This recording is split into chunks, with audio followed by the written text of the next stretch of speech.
देशपांडे आणि माझ्या नाट्यछटेचं नाव आहे माइटी मी. आजोबा बघा ना, सायकलचं टायर पंक्चर. आज माझ्या वॉच मधल्या सायकल स्टेप्स कशा बनणार आहेत आणि माझा फिटनेस काय म्हणताय? त्यासाठी मी आज तुमच्या बरोबर मॉर्निंग वॉकला येऊ, तुमच्या त्या डॅशिंग आजी आजोबांच्या ग्रुप मध्ये. ओके चला. आजोबा, त्या कुलकर्णी आजी काय म्हणताय की त्यांनी परवा एका चोराला पकडलं. कसं काय? चोर बाईक वरनं जाताना त्यांची पर्स ओढत होता आणि आजींनी जोरात पर्स सोडली आणि चोर बाईक वरनं खाली पडला. कसलं भारी. आणि बापट आजोबा आजींना काय म्हणताय की त्या खूप साहसी होत्या. साहस म्हणजे काय? ओ हाय आजी आजोबा. हो मीच विचारत होतो, साहस म्हणजे काय? काय आमच्या इंग्लिश मध्ये करेज. मग अजून सांगा ना तुमचे करेजियस किस्से. काय म्हणताय जोशी आजोबा? तुम्ही एका लहान मुलगीला वाचवलं तिच्यावरती पत्रा पडताना. आई शपथ, काय म्हणताय काय दामले आजोबा? तुम्ही हातात साप घेतलेला.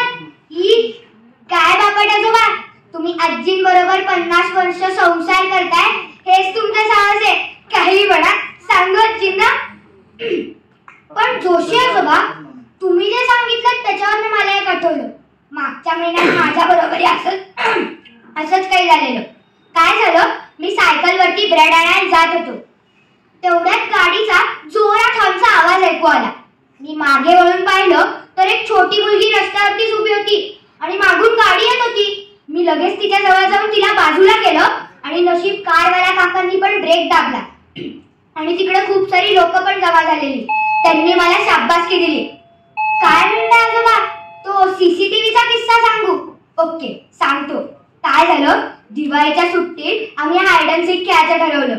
तर सगळे लपल्यावरती आमच्या इथे सीसीटीव्हीचा जो टीव्ही आहे ना त्याच्यात मी बघायला गेलो आणि तिकडे मिहीर जिकडे लपलेला तिथे एक जळता फटाका येऊन पडला.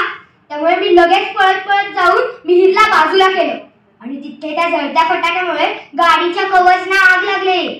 मग मला आठवलं की पाणी टाकायला पाहिजे, म्हणून आम्ही सगळ्यांनी मिळून ती छोटीशी आग पाणी टाकून विझवली. आणि हा तो, अरे बापरे 8 वाजले की. जर का मी तुम्हाला असे किस्से सांगत बसलो तर माझ्या फिटनेसची वाट लागेल. चलो मी जातो जॉगिंगला, तुम्ही मारा गप्पा.